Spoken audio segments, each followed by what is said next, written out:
I own a lot of wireless mics. I got cheap ones, expensive ones, and ones that are still in the box.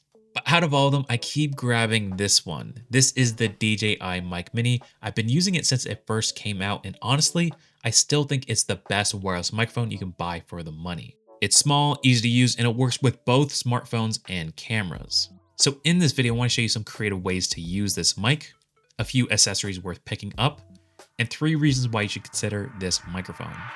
You gotta just press record. Hey, what's up? Nate here with Think Media. Now, before we dive in, I quickly want to explain the different kits that are available for the Mic Mini.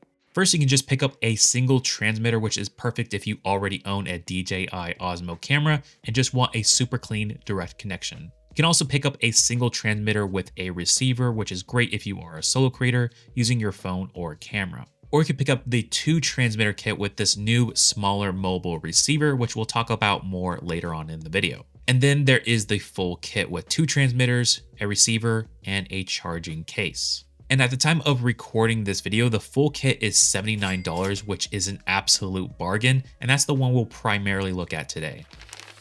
When you first get the DJI Mic Mini, everything comes packed in this nice carrying pouch. Inside that is a charging case which holds both the transmitters and receiver, and that keeps everything topped off with charge.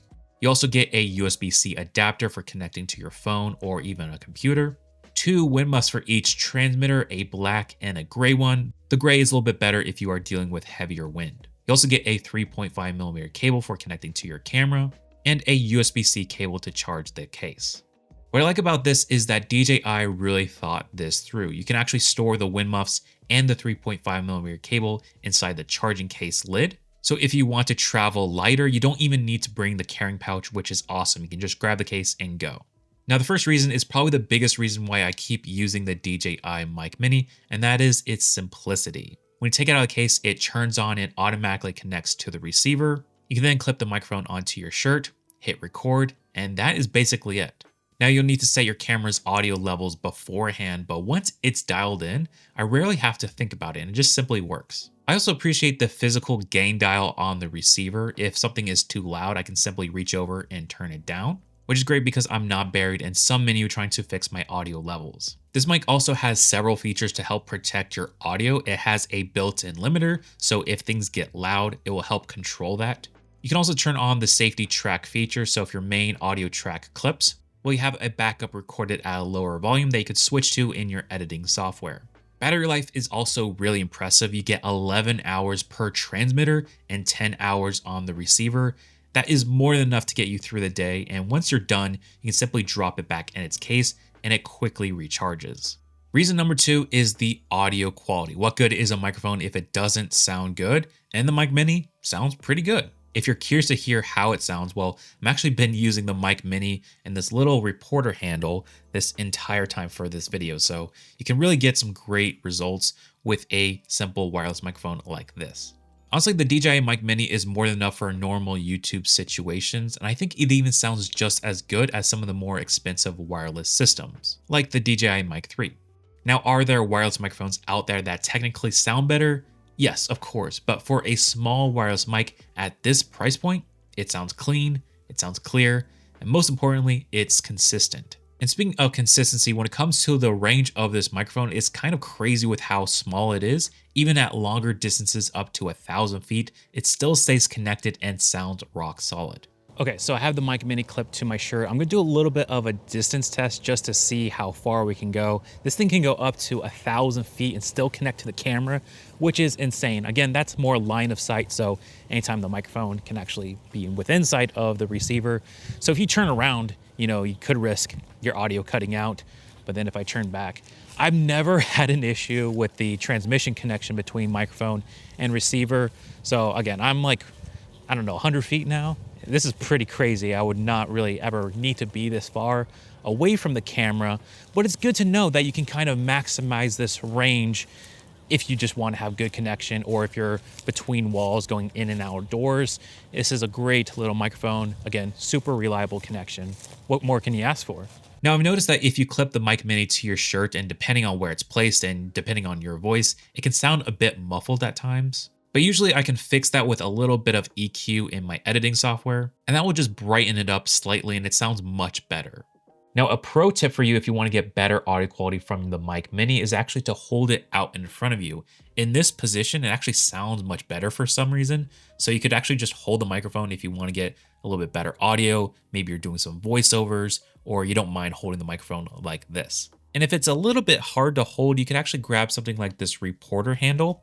And by using the magnets on the back of the Mic Mini, simply attach it to this, slide on the little foam cover, and boom, now you got a legit handheld microphone. And the crazy thing is, I actually think it sounds better because you're holding it in a better position. I think this is perfect if you do more on the go interviews. You can just kind of hold the microphone as you talk to it, hold it for your guest, or even grab two and you have a super simple little podcast setup. If you're interested in checking out this or any of the gear mentioned in this video, I'll leave links in the description down below.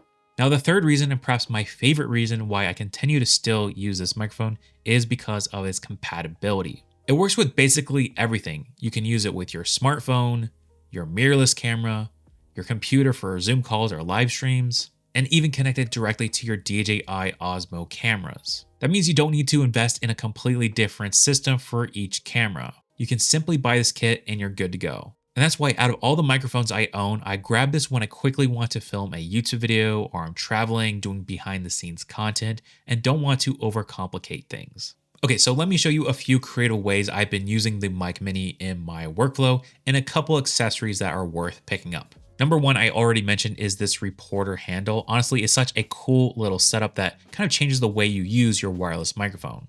Now, another cool trick that Kyle on the Think Media team has actually done for podcast setups, and this is kind of sneaky, you can take any wireless microphone that has magnets and attach it directly to a podcast microphone like the Shure SM7B. Now, why would you want to do this? Well, it serves as a backup audio recording. So in case something goes wrong with your main mic, you could always switch to the backup wireless microphone and still have usable audio. I just think this is a really creative way to get backup recording without complicating things too much. And I think it gets even better when you fully understand the different recording modes on the Mic Mini. There are 3 different options: mono, stereo, and mono with a safety track. The mono option records everything to one audio track, so it's very simple. You don't have to do any post-production. If you're only using one microphone doing talking head style YouTube videos like this, mono is perfect. Stereo records each microphone to its own channel. So if you're using 2 transmitters, one on you and one on another person, stereo allows you to record these microphones separately. And this will split it up into the left and right channel. So if I talk into this microphone, you should be hearing me from the left side. And if I talk into this one, you hear me on the right side. So you will need to do a little bit of editing work, but this gives you much more control. So I can mute myself if something touches this and you're not hearing that being picked up in the actual recording. So I definitely recommend recording in stereo if you are recording with 2 microphones, unless you don't plan on correcting it in post. In that case, just stick with mono. And third is mono with a safety track. This mode records 2 versions of your voice at the same time, one at a normal volume and one at a slightly lower volume as a backup. This is useful if maybe things get a little bit louder on your main audio track. You could always switch to the backup audio track in your editing software and have good audio. Now, one complaint I made on my original video is that the Mic Mini's receiver is fairly chunky when you are using it paired with a smartphone. Well, DJI must have been listening because they released this new, smaller mobile receiver that plugs directly into your phone. It's way more streamlined, way less bulky, and still sounds great. All right, so this is an audio test with the DJI Mic Mini connected to the new mobile receiver, and that's going into my iPhone. Definitely a much sleeker design, but you still have control over your microphone. You can turn on the noise cancellation from off, low to high. You can connect your microphone. You can even charge your phone through the USB-C if you want to do that. So definitely worth getting this, especially if you primarily shoot with your phone. Definitely a nice little upgrade. And if you have a Sony camera, they also sell this hot shoe adapter. So no more 3.5mm cable hanging off the side. You just slide it on and you're good to go. Now, I know some of you are already writing in the comments, what about the lack of backup recording on the DJI Mic Mini? And that is fair. When I am doing higher production work where there is no room for error, I definitely want to have backup recording. But when it comes to filming YouTube content, I rarely use the backup recording feature, A, because I either forget about it, or two, I just don't want to deal with the hassle of transferring the files to my computer, and typically I can always just kind of redo the take. So I personally don't ever find myself using it for YouTube, but ask yourself, is backup recording a feature you actually use, or do you like knowing it's there? Because those are two different things. Another thing to consider is the DJI Mic Mini does not have a 3.5mm microphone input. I would love the ability to plug in a lavalier and have a really discreet, small setup for more professional interview setups. When it comes to YouTube content, what I've noticed is people don't necessarily mind seeing the microphone in shot. It kind of adds to the creator charm. Now, I don't necessarily like mounting a wireless microphone to my shirt. I found ways to hide it though, like using a reporter handle or just even clipping it just off a frame on my shirt, and that seems to be working. For me, the speed and ease of use matters much more, and the Mic Mini delivers on that. And I usually get a comment asking about, can you connect the DJI Mic Mini directly to your smartphone and just record that way? And technically you can connect over Bluetooth, but it does not sound good. I've tested it a few times and it just does not sound nearly as good as when the receiver is plugged in. So I still recommend doing that. Or if you are primarily shooting on your phone, definitely pick up that mobile receiver for a more streamlined setup. So let's answer the question, who is the DJI Mic Mini for? If you're just starting out and want a simple plug and play solution and don't want to mess with a bunch of audio settings, or you want one mic that works with everything, the Mic Mini is a fantastic option. Now, this might not be for you if you absolutely need backup recording. Maybe you're doing higher end production and you need advanced monitoring and pro level audio controls. But for 90% of creators, this is more than enough. But what are your thoughts on the DJI Mic Mini? Let me know in the comments down below. And if you want to see how this microphone compares to other wireless microphone systems, then check out this video on screen right up here.